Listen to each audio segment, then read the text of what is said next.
many questions. There's so much to learn that I don't know. I don't have a direction, but God, I know you show me where to go. You help me to see the best I can be. Now there's no stopping me. I wanna go further, I wanna go faster. God, your wisdom is all that I'm after. I wanna dig deeper, can't wait any longer. God, I know that you're making me stronger. Further, faster. I wanna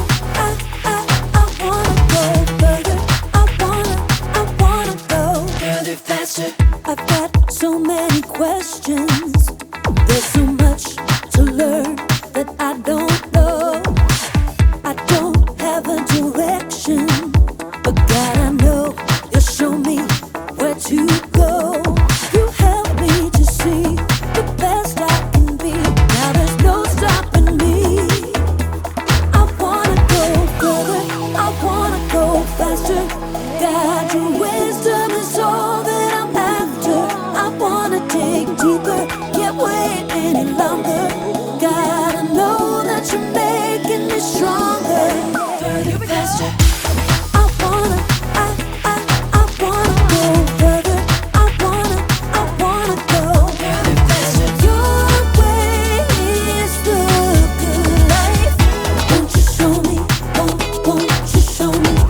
Lead me to do what's right. Won't you show me? Won't you show me?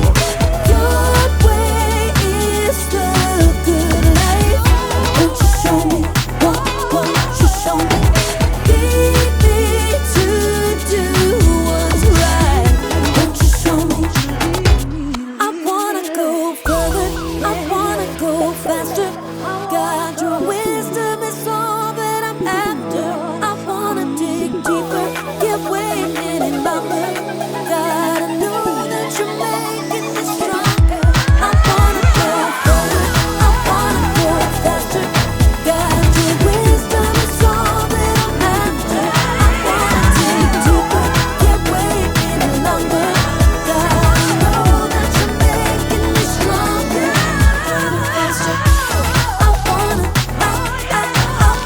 go further. I wanna go further, faster.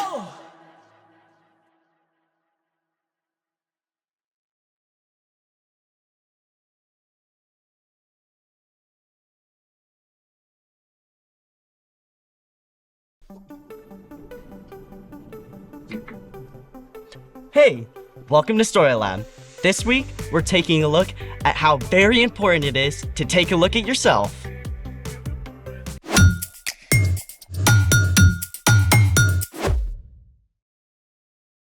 Hey, I'm Skylar. And I'm Sebastian. All month, we're talking about ways that we can grow in wisdom, just like Jesus did. Hey, it's a really good idea to do a mirror check before you go on camera. Good advice. You should take a look. Wait, me? You're talking about me? Yes.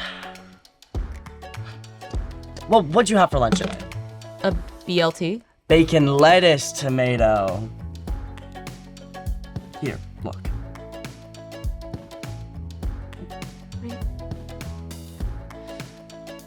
A tiny microscopic piece of lettuce? How'd you even spot that? Sharp eyes. I mean, it's good you've got me around to keep yourself from embarrassing yourself. Yeah, about that. Oh. Yikes. Maybe follow your own advice. I should have taken a closer look at myself. Sometimes we all need a closer look. Want to practice? I think I need to. Let's do it! Welcome to See It! It's the game where you have 15 seconds to see a unique sea creature! Oh, sea like the ocean and sea like you look at. Oh. Yeah, we got it. You all can do this with us. Get ready.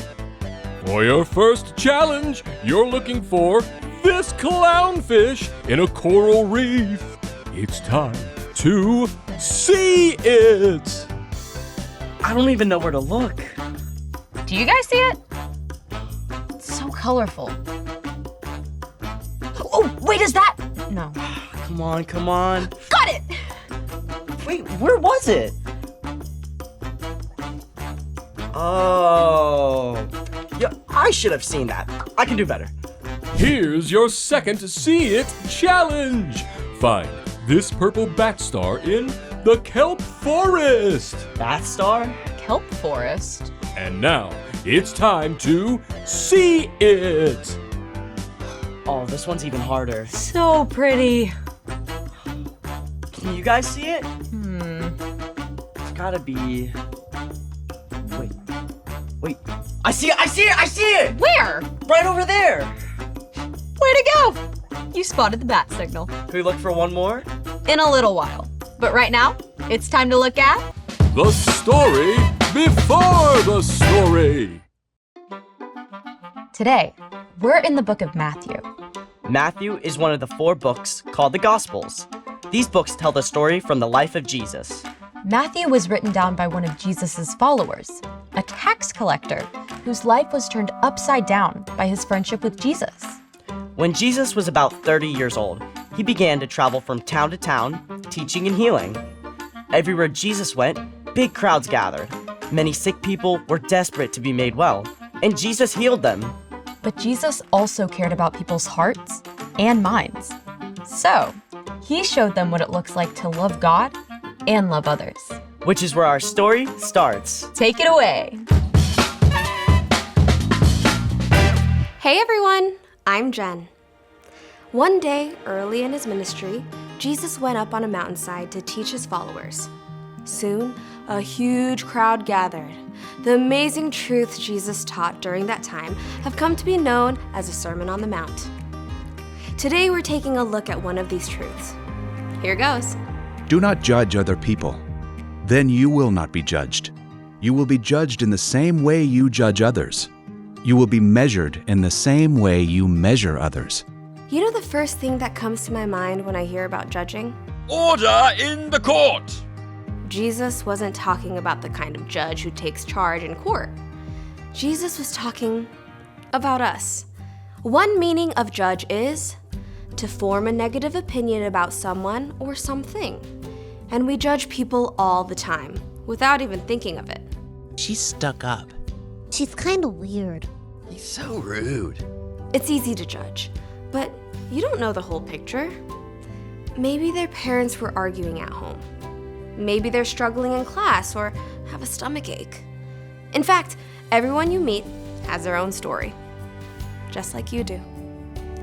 When you judge someone quickly, you're saying that their story doesn't matter, even though they are just as loved by God as you are.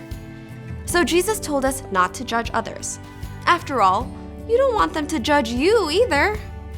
Jesus went on to illustrate this with a pretty funny word picture. You look at the bit of sawdust in your friend's eye, but you pay no attention to the piece of wood in your own eye. How can you say to your friend, "Let me take the bit of sawdust out of your eye"? How can you say this while there is a piece of wood in your own eye? You pretender. First take the piece of wood out of your own eye. Then you will be able to see clearly to take the bit of sawdust out of your friend's eye. I think Jesus had a pretty great sense of humor.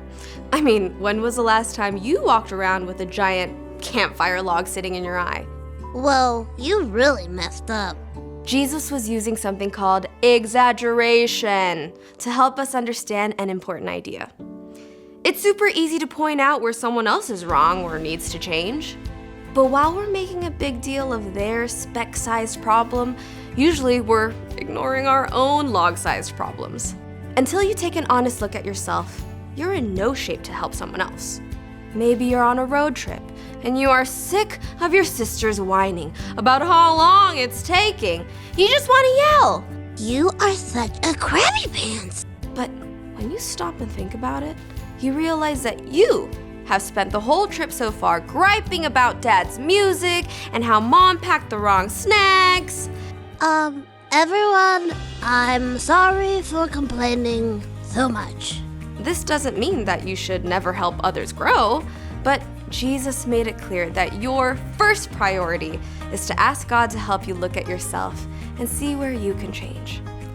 When you're willing to let God help you work on that giant piece of wood in your own eye, instead of searching out the sawdust-sized problems in other people, God can begin to change you from the inside out. Then you'll be ready when others need help. The end. Gotta say, I am way better at seeing what's wrong with other people. It's like default mode. For real, it takes some time and practice to look at yourself first. So, what's our part in the story? Well, learning to look at yourself, both the good and the bad, can help you learn wisdom.